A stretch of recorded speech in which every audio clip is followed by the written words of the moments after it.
Okay, hello everyone. Let's see when John is coming. So, hi everyone. So, I'm not sure if he's online right now. So,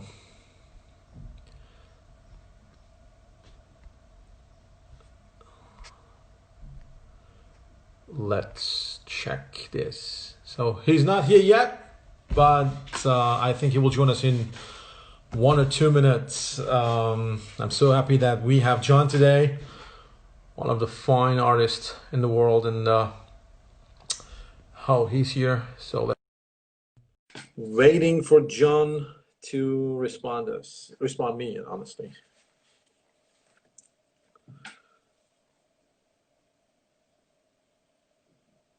So we are all waiting for John to connect to the Instagram live. Okay, let's see how it goes. So literally it says waiting for John, but it seems that he cannot join. John, do you hear me? So if you hear me, let me send another request. Okay. So let me send another request. John Paul, add.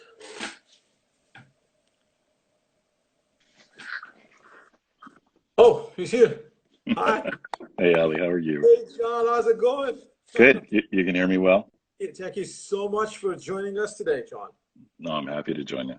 Yeah, so thank you so much. I was kind of disappointed 3 weeks ago. I sent you an email, but you didn't respond. So, okay, maybe John doesn't want to come. Yes, and then suddenly I received your approval, and I got, oh, thank God that we can talk with John. Very, very Um, interesting topic, I'm really. surprised it took 3 weeks as I have gone underground and That's okay. communication has been light and I've been quiet, but I would have thought it would come through. So somehow the wires got crossed. But I'm No, always that's happy okay. to talk with you. I really understand that.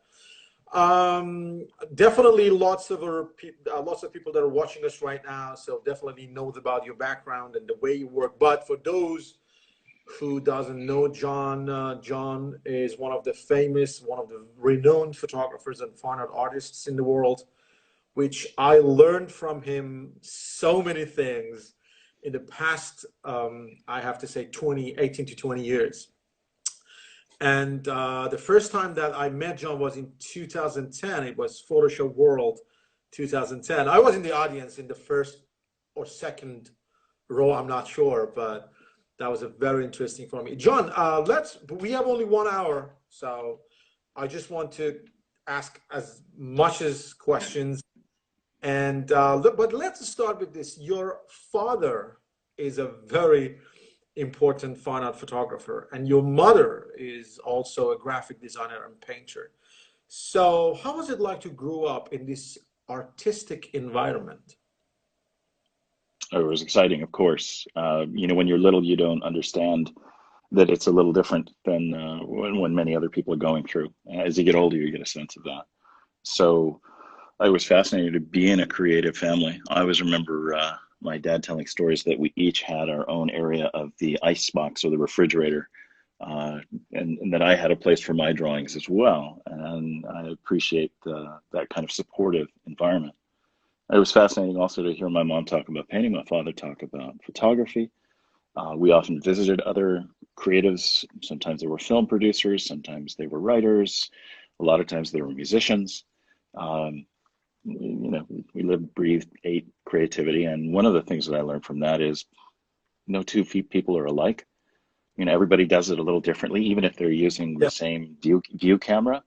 They have a different relationship to the tools that they use, and it comes out of their life. Um, I think it became pretty clear to me fairly early on that art and creativity wasn't just a mindset, wasn't just a profession, it was a lifestyle. And I think one of the most challenging things finding my way was figuring out what kind of lifestyle I wanted to create, along with what was my art. The two go hand in hand. So no, it was fascinating. I understand that. So, John, there are lots of questions that I received from the people, and I sort them out. and there are some questions that I want to ask you, which is our topic. So today's topic is, all of my talks are about the creative process with different perspectives, with different persons who is in the art world. And Thank goodness, no megapixels, right?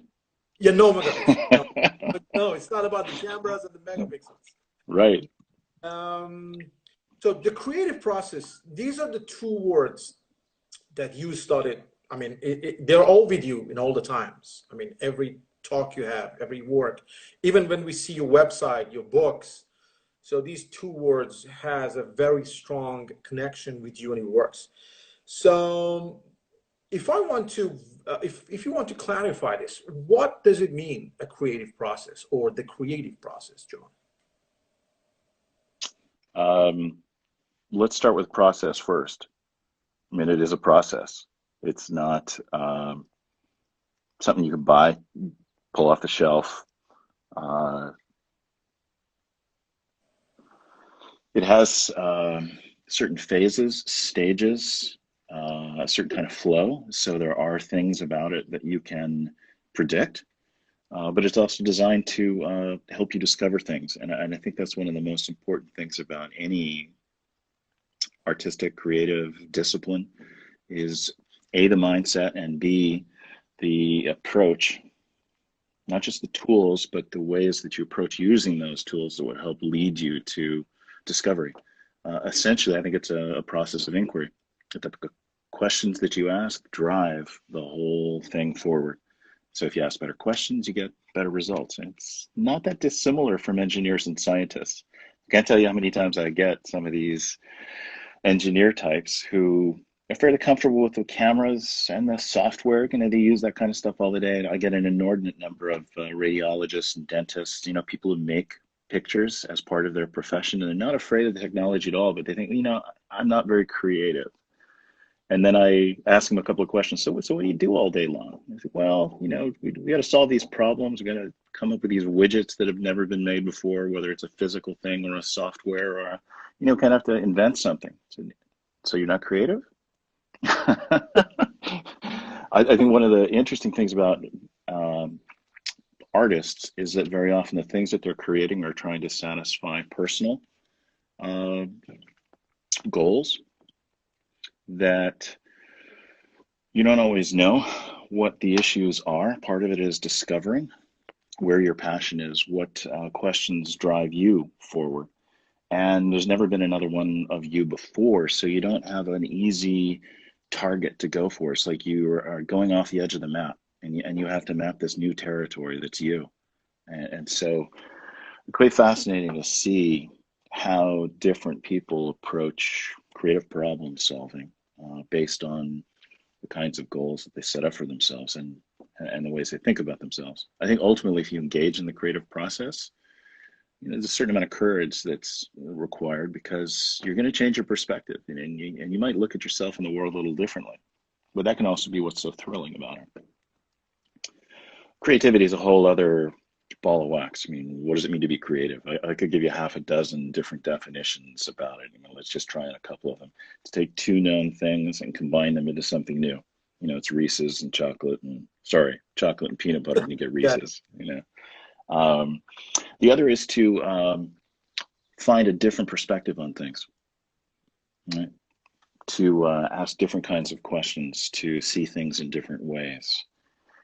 And you could go on, there's 12 other definitions that we could find about what creativity is, but essentially I think it's a process of inquiry, of discovery. It requires an open mind.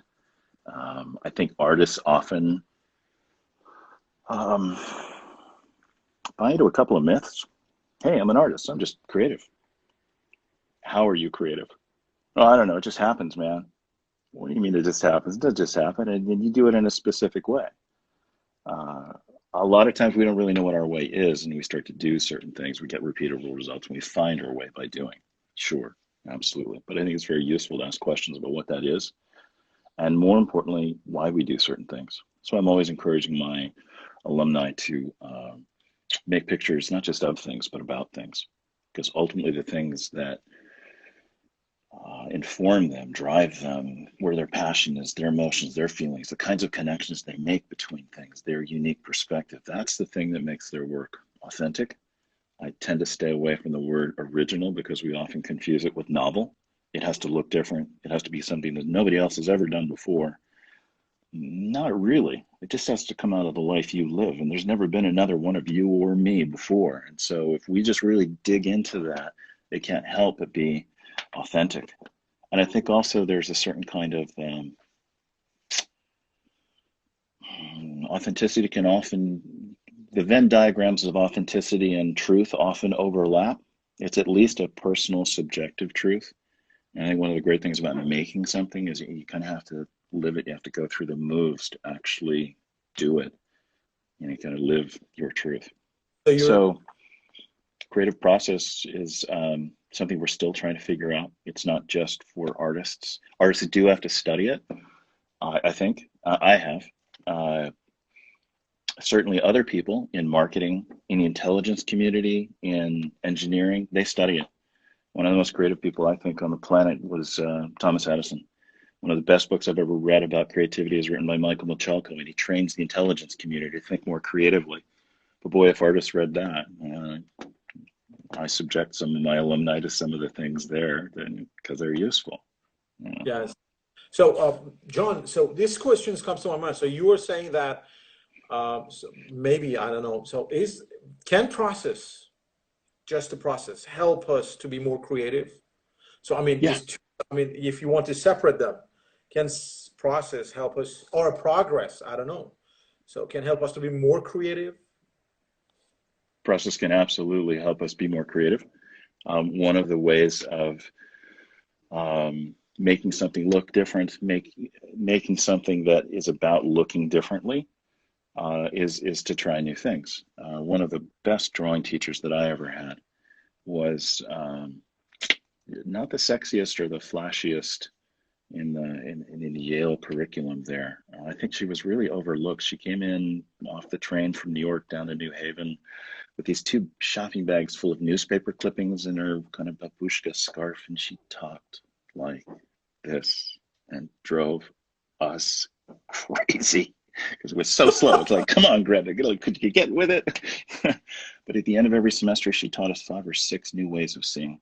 She showed us that drawing was a way of recording. Drawing was recording a way of looking, and that if you changed the way you drew, you changed the way you saw.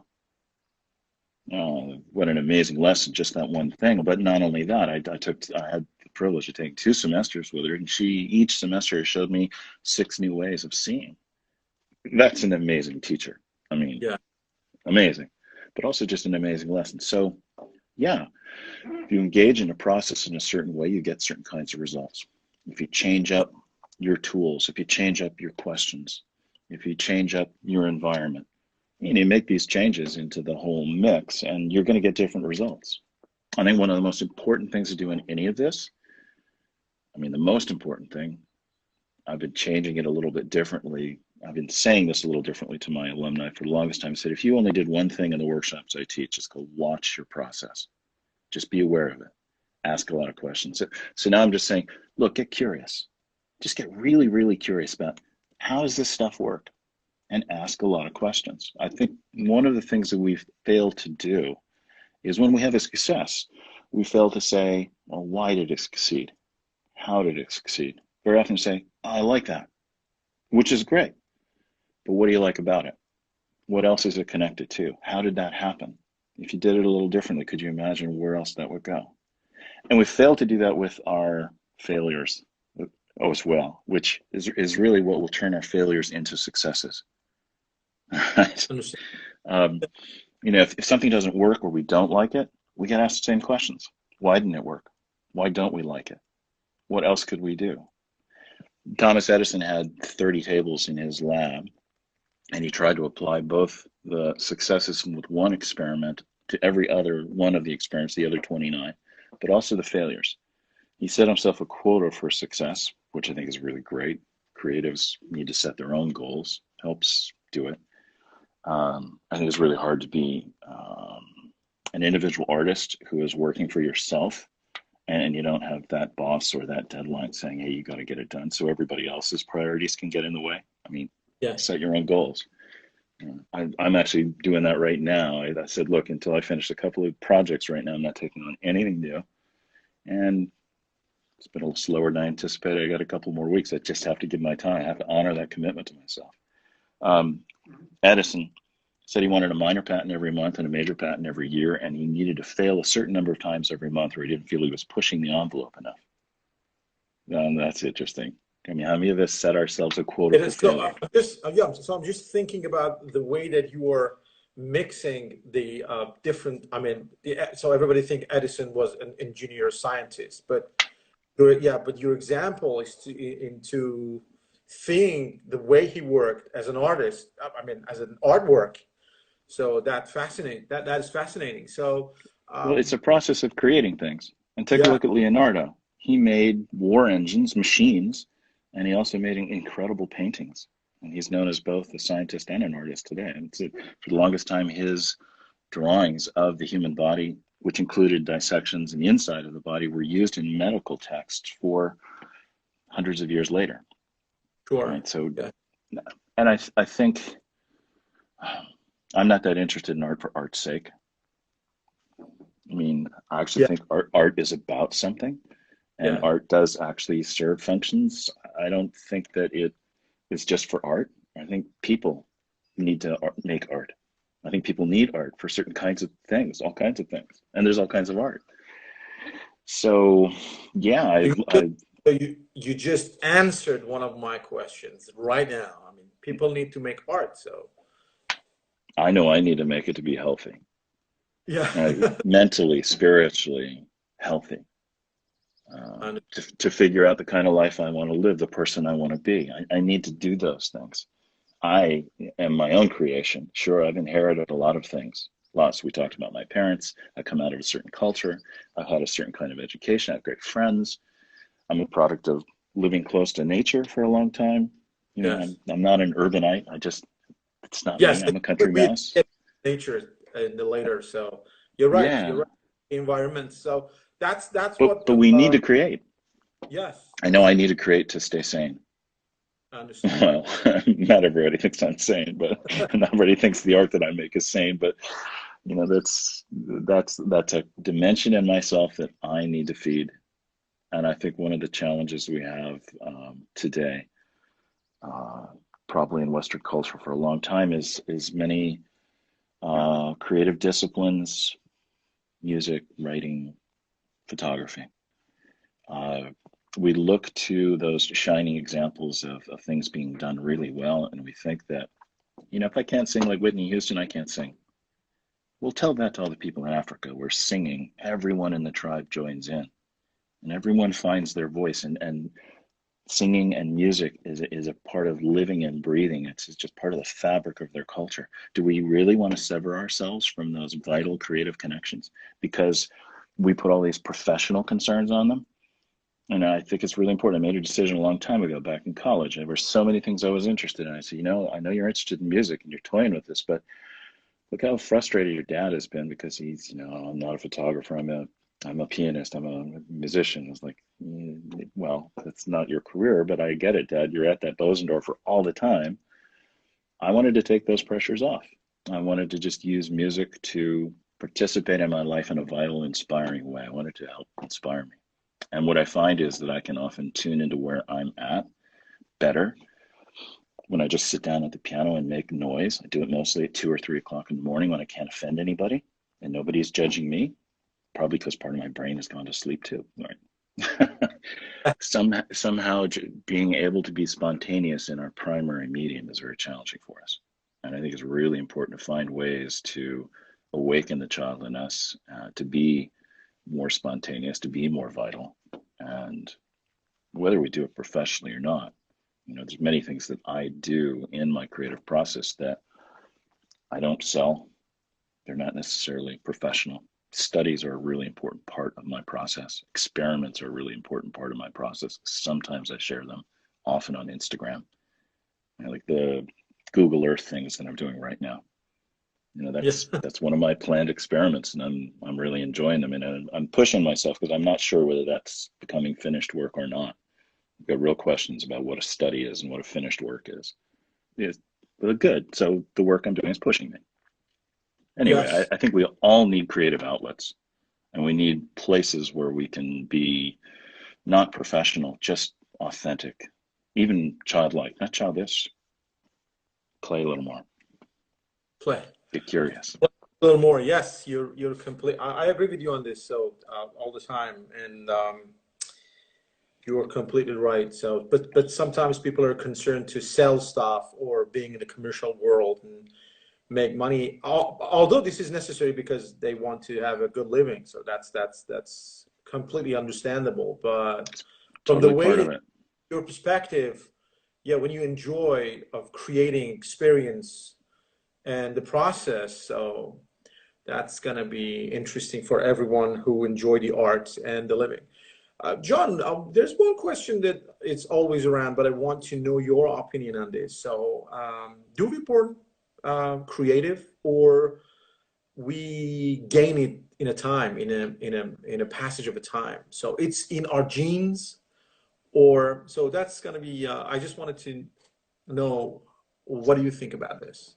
Yeah, it's a great question. I hope we're sidestepping the question. You have to be born with a certain kind of genetic makeup in order to be a Mozart, right? Like that's like wrong, wrong.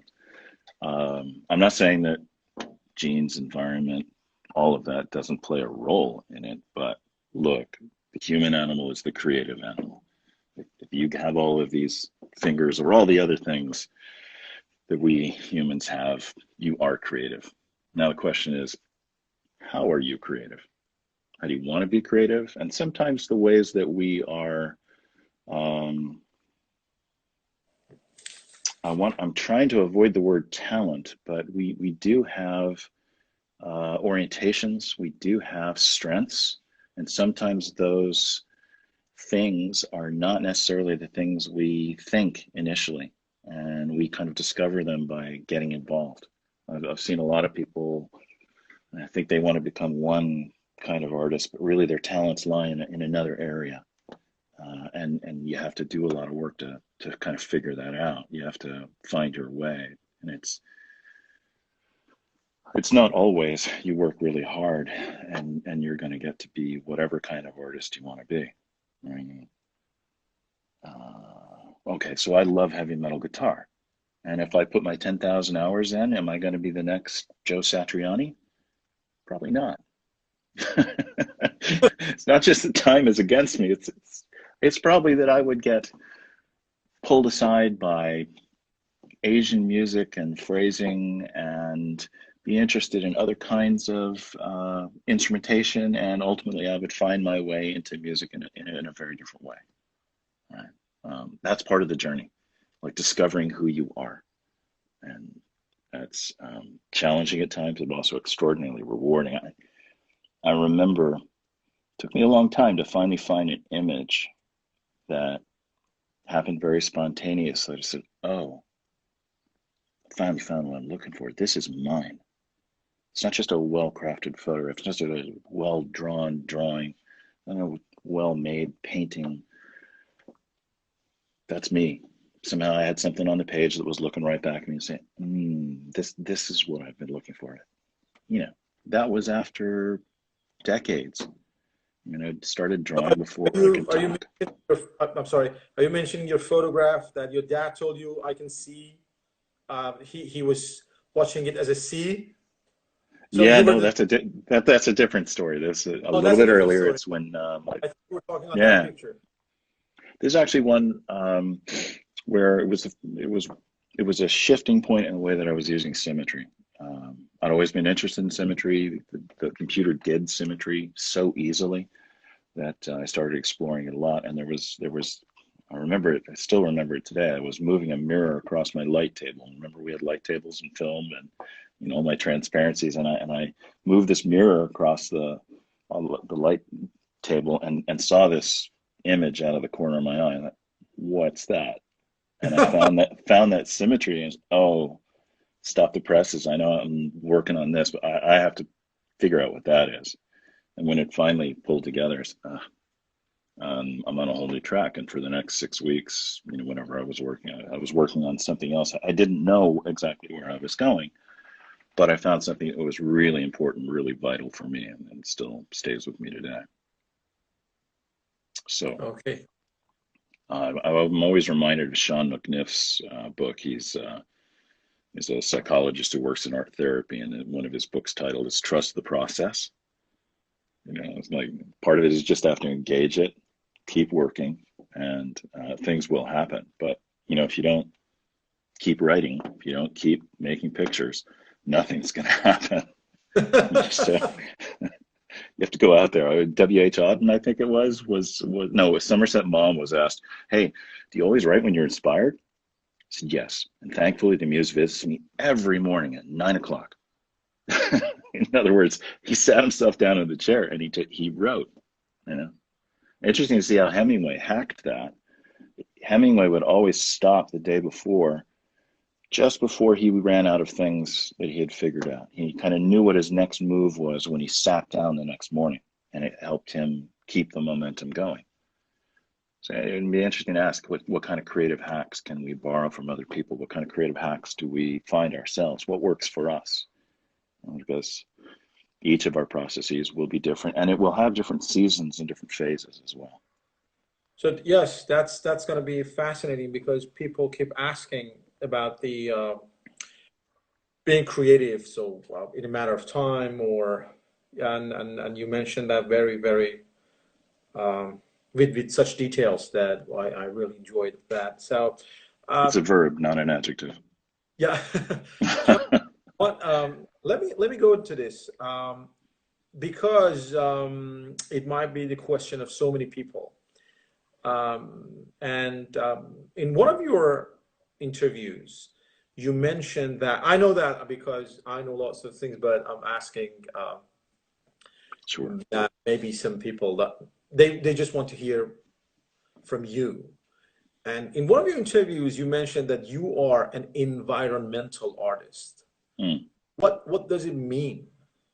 So if you want to define it as a person that explore, process, progress, these are the tasks that are very important to you. So what is an environmental artist? So how do you define it? For me, it's anyone who is working directly with nature. That is the core theme, and that's why I call myself an environmental artist. I could call myself a photographer, but well, what does that say? I could call myself a landscape photographer, but then I also paint and I write, and I'm working on some sculptures now. Oh, really? I didn't know that. Yeah. Yeah, I haven't released them yet. It's been a little while, but it's been on my mind for a long time. In fact, this comes out of one of the things I would recommend everybody do is keep a set of journals. One of the journals I keep is every time I see somebody whose work that really inspires me, and it really kind of gets into the back of my head, kind of gets in under your skin, I write it down. And I just noticed that over the last 10 years, 80% of those have been sculptures. I've always been interested in sacred cultures who shape the land for ceremonial and ritualistic uses. Of course, my father photographed those megalithic monuments when I was tiny, and looking at that landscape reshaped for sacred purposes got into my skin. I grew up in New Mexico around a lot of Native Americans and saw their relationships to nature and how they saw themselves as part of a much larger event. I think we're a creative process, honestly. And I wanted to participate in that, but with the kind of reshaping of the earth that's going on in the Anthropocene, I don't want to do it in a profane way. I want to do it in a more sacred way. And I don't feel that we have the same kind of culturally shared envelope, atmosphere, environment.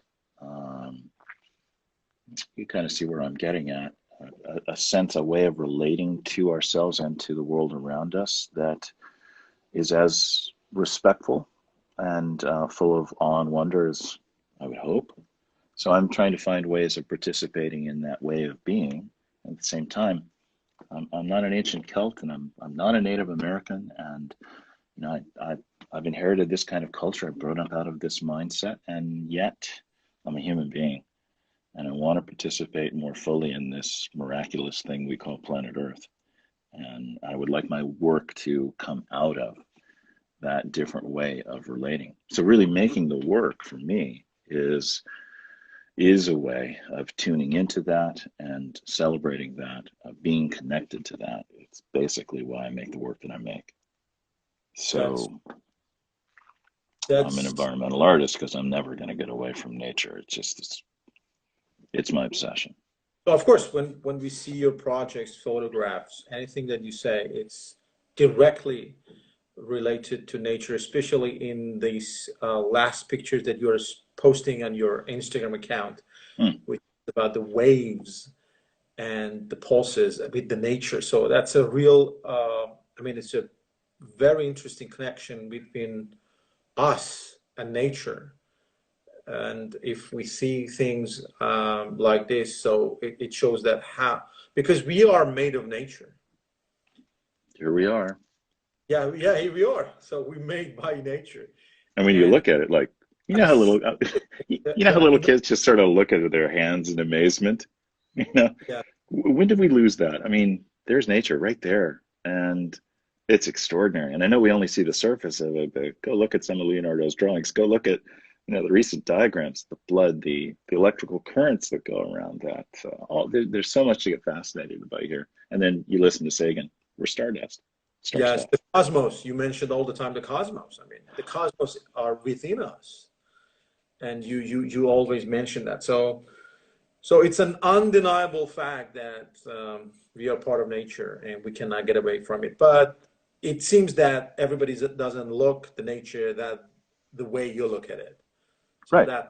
that's the point. So that's the real point that, and we can see it in your projects and photographs. So Yeah, and I'm gonna it is, my perspective is definitely informed by other people from other cultures living today, from the sacred traditions of cultures that are no longer with us. Um, Once again, I'm not them, but I've been informed by them. I've been inspired by them, and I would like to participate more fully in this human experiment. I completely understand. So John, we passed 30 minutes over time. So yeah, Hey, no megapixels so far. That's right. great. So I wish we could have more time, but maybe we can do this often. I don't know, maybe 2 or 3 months from now. I'm not Absolutely. sure every time if you are willing to do it again. So I'm Sure. sure there are lots of questions here that I have to ask, but definitely I don't You have have the to, more. huh? Yes. So let's get. It's interesting for me because we were talking about the nature and the perception. And these are the two words which is interesting. So you always said that your work is kind of the perception of the nature and the nature of perception. Yeah. So yes, so if we want to explain, if we want to dig into it, to see how you look at it, so what do you have to tell us about this? Um, yeah, let me see if I can bottom line it, and then if you want to go further, we can. The way that we see the world shapes the way that we see ourselves, and vice versa. The way you see yourself in relationship to the world changes the way you think about it and us. And one of the things that I'm trying to do in my work is to find a different kind of word. Where's the word for we? And when I say we, I don't just mean my friends or our culture or the human species. I mean that much larger we, human beings, as part of this larger organism some people might call Gaia, right? Planet Earth, this little blue spaceship, this we don't even have the language to be able to describe that kind of perspective. But I've had those experiences, and I've sensed that from other people and the things that other people create, and I'd like to move towards a fuller understanding of that, a sense of participating in something much larger than myself or even my species. I think one of the big challenges, Carl Sagan is extraordinarily inspiring, uh, but we live at a time where the human being and even planet Earth seems so tiny. And Sagan's talking about billions and billions of stars, and we're just this speck of dust on the speck of dust on a speck of dust. You know, Horton's hearing a who, or who is hearing Horton. So far, we haven't found other life forms. Um, it's easy to feel insignificant in the space of such vastness, such immensity. And one of the things I think we still don't really grapple with is the immensity of time as well, the time scale that we're dealing with. It, you know, we hear human species has been around just the blink of an eye in the history of the Earth. Trying to grapple with that, you know, how do we matter? Do we really contribute? If we try to do something good, does it make any difference? You know? Understand. I completely understand. So I'm just thinking about it. Yes. Yeah. So if we think materialistically, like a lot of Western scientific capitalist That we are living. children do, Yes. it's a resource out there to be used, and so is everybody else. I don't want to live that way. I want to live in a more sacred, conscientious, compassionate way, not just towards other people, but also towards the world around me. And you know, even if I fail, I just feel better when I'm that way. Hmm. Part of this is mindfulness, it's just sort of being aware of your awareness, and realizing that, you know, when you do certain kinds of things, you feel certain kinds of ways, you get certain kinds of results.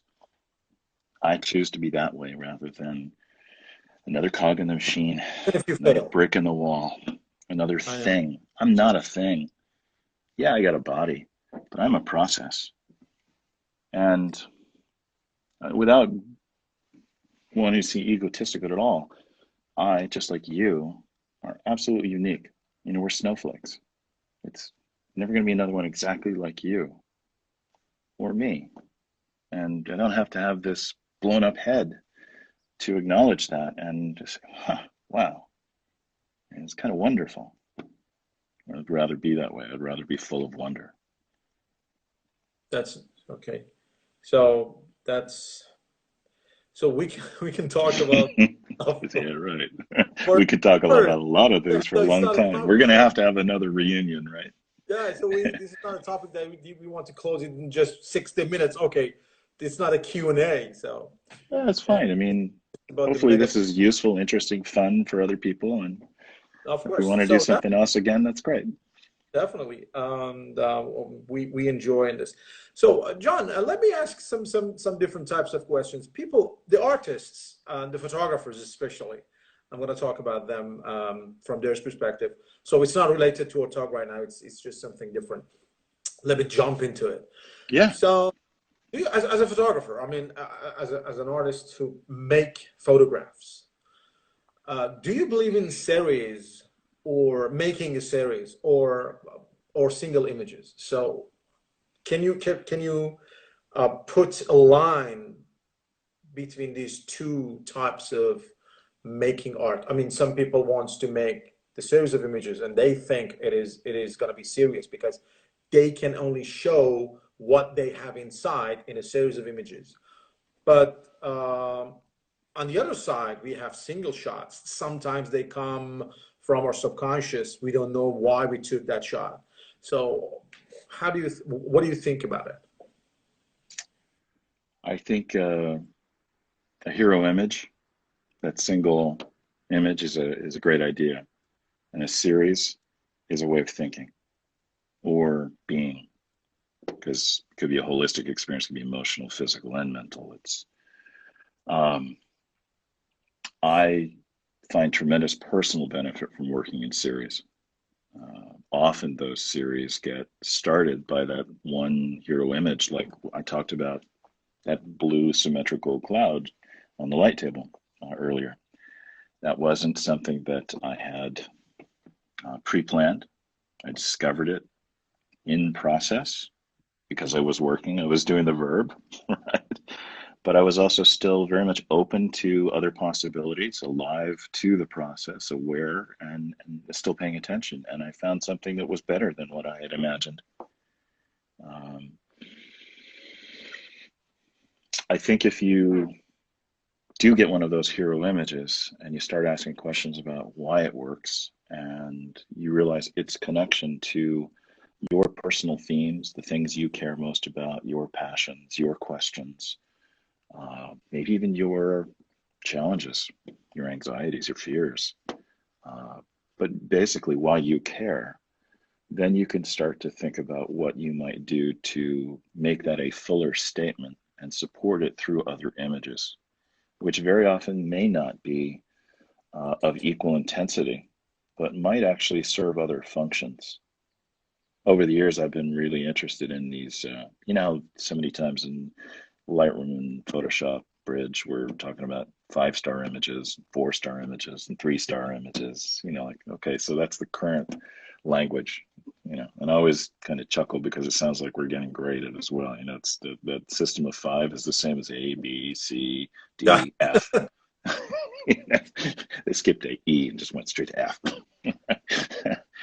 um, I feel like there's two kinds of images: those that sizzle and fizzle. In other words, they got a lot of graphic impact that catch your attention, you pay attention, and then you're on to the next one. I'm suspicious of those. You know, they look like 5-star images. They're graphically impactful. Maybe they're technically perfect, but are they going anywhere? Or are they just really well executed? You know, sometimes Vladimir Horowitz's classical piano is, man, is it flashy? Listen to those scales, listen to that tone. But does he have the soul of a Jascha Heifetz, the violinist? Or, you know, it's like the difference between some of these speed metal guys and Jimi Hendrix. There's this ineffable quality kind of gets into it. So there's 5-star images, and then I start getting really interested in the 3-star images and some of the ones that I call like sleepers and keepers. And you kind of look at one and say, yeah, pretty good. And then you do a double take, or you walk by it 3 or 4 times. Maybe it gets a triple take. If you get an image where you didn't quite get it the first time, but it's gone under your skin enough to do a triple take, start to pay real close attention. Because often those smart images or those really felt images tell you more about what's going on in that way of seeing, that way of being, than the very impactful images that catch the eye quickly but don't really take you anywhere. So I think there could be a really wonderful balance between all of those levels, those kinds of images, those qualities in a series. And one of the reasons I love, just for me, I mean, I don't sell a lot of the print-on-demand catalogs that I make on MagCloud, but it's a really great process for me to develop series. You know, I think we have an amazing set of opportunities by being able to do our own self-publishing, whether it's a free ebook or whether it's a $10 MagCloud catalog that used to take $3, $5, $10,000 to get that stuff out there. But it's not just about making something that other people can share. And there is something really important about that, how you share your work. And it's more than an Instagram feed. Instagram is fantastic. And I realize, you know, those people who say it's all about the print. Well, how many people have actually seen my prints and how many people have actually seen my images on Instagram? You're right. I mean, but that doesn't mean it's not also really worth looking at the final print. So making the book changes my understanding of the work. It is a process. It's a process of discovery. It's a process of clarification, of connection, of refining the statement. It's almost like the third draft on a piece of writing. You know, that first 125th of a second is great, but then maybe you want to put it together in a book over a longer editing process and refine that statement. I'll never forget one of my friends who was a photojournalist working for the local newspaper came in and met my dad for the first time. He's just sort of hanging out that afternoon. He comes in the room, dad's sitting down. He said, "Oh, you're that photographer, aren't you? God, I'd love to have your job. All those 125ths of a second, what's that add up to? A 20-minute career?" Just, you know, uh, it was a great face-off. There was this pregnant pause. Nobody knew whether we should take this serious. He of course was joking because he was a journalist, he Yeah, understood you're right. photography. But Dad didn't know that, and like, what a great question as well. I mean, there's so much that goes into the photograph.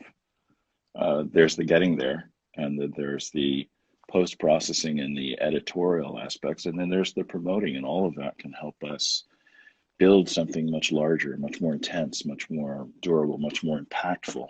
But also just engaging in each one of those stages of creation and release, publication, can change our understanding of the work that we're doing and Got it. ourselves in the process. Got it. Thank you so much. So I need to do some management on time because we have only 15 minutes. Sure. I have to pass some of the very big and important questions, but Okay.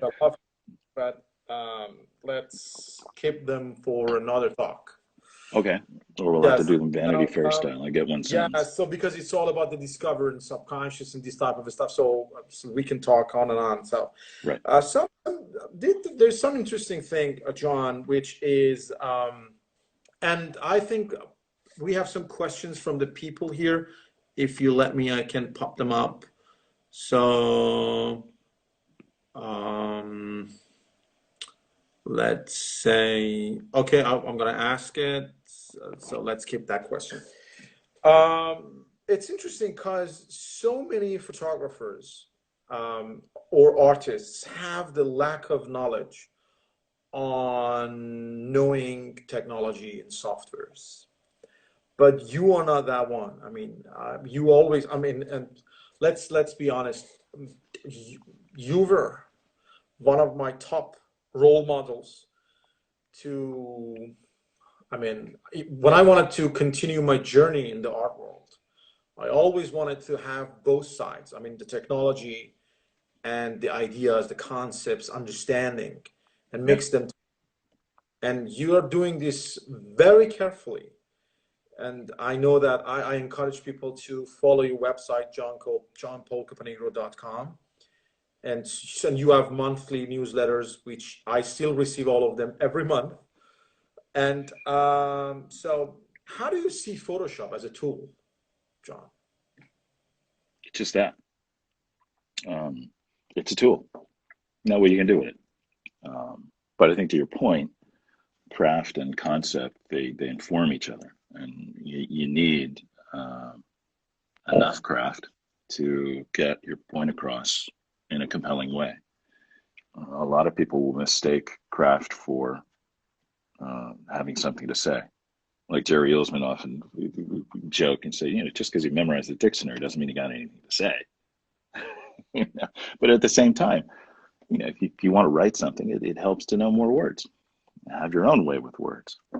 So I find that craft not only empowers me to make more powerful statements, but it also, there are times where the physical process, the craft of making images, leads me to new ideas and new perspectives, helps me understand things. So there's a beautiful balance between craft and concept, between content and form. That's it. So that's a very clear and very direct. You want a more fun answer? No.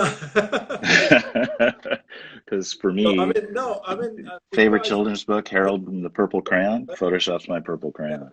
because some people deny, or I don't want to say deny, but they don't think knowing, especially the softwares that I'm talking about for photographers, is much as important to explore the world of concepts and ideas. And I think it's my personal opinion. So they make a huge mistake about it I because think we're just talking about two extremes. There are the yeah, people who are all concept and no craft, and there are the people who are all craft and no concept. Somewhere in between is the sweet spot, but where exactly your sweet spot is for a given project at a given time of your life, that's what we all have to figure out for ourselves. that craft can be really empowering. That's great. John, I have some question, and I'm going to tell you some words. Just give me very short answers, okay? So, yeah. Is this No, free no, no, association or Vanity Fair? oh, no, no. I mean, me and definitely the people who are watching this. They're enjoying to listen to you, but we don't have enough Yeah, you got time. 10 minutes, right? Yeah, we have only 10 minutes. Yeah. So, who is your favorite photographer or artist? Mm, mm. I mean, you can name lots of stuff, but lots of people, but Yeah, actually, on my website, you'll find 12 photographers that are extremely influential, and I rank list them and I say why. That's one of the creative exercises I did. There are many, and for different reasons. Of course, my father, he laid my foundation, and his sense of the metaphysical is really important to me. But then also, Elliot Porter was tremendously influential to me. I spent a lot of time with him as a young man. My mom designed his books, and his environmental advocacy was tremendously inspiring to me. Uh, I could keep going for a I long know. time. Because One of there's the the most part on challenging the website. photographers to me. How about Yes, that? yeah, Joel Peter Whitkin. Amazing work, really challenging stuff. Ooh.